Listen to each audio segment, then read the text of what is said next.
Death is Overrated by Jeffrey Perren. Chapter 1. Thomas didn't plan to end up dead on his vacation. To the contrary, he kept insisting the man lying lifeless on the ground was not Thomas Paine.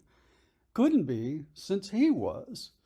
It was just bad luck that the Brecon detective on the scene was as dense as a Welsh peat bog. Detective Inspector Bedward knelt on the moss outside Danir Ogoff Cave and leaned over the dead body. He rifled through its backpack, barely still attached, and culled a passport from an inside sleeve. After inspecting the document, then the body again, he declared that the stiff was indeed Thomas Paine, like it or not. The animated Dr. Paine didn't like it at all. He argued at length, but nothing moved the copper. He gave his home address in the United States. He described his Cardiff laboratory an hour south of Brecon. He even leaned over and held out his thumbs for comparison to the passport print. Bedward eyed the thumbs suspiciously, then transferred his gaze to the eyes of the man holding them out. U.S. passports have no thumbprints, sir. Thomas, his gut clenched from a suspicion-inducing error, said nothing.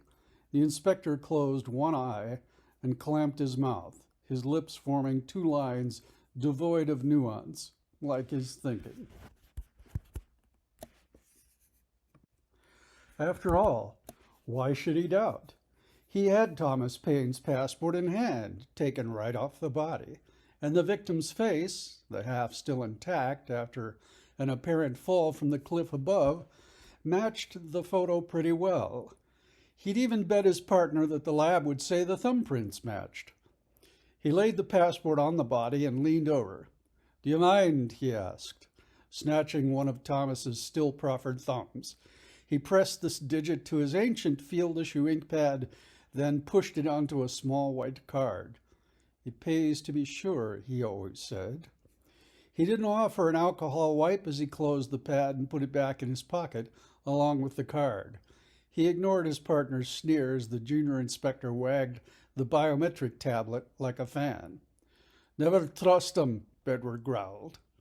Thomas looked aghast at his purple thumb, then back down at the detective, as if the man had stolen his soul. Branded like a criminal, like his father. He tensed to keep from shaking, but it only made his tremors worse. The detective inspector made another close examination of the body. He was careful, a sort who rarely made mistakes, or so he'd swear.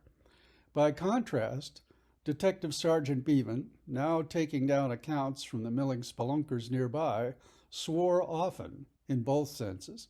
Profanity passed his lips as often as Welsh whiskey. He'd swear in court, too, if necessary. To anything. Anything for the pleasure of seeing men he despised put away. And he loathed this lot on sight. Jammy University, gits. Privileged pansies in his view.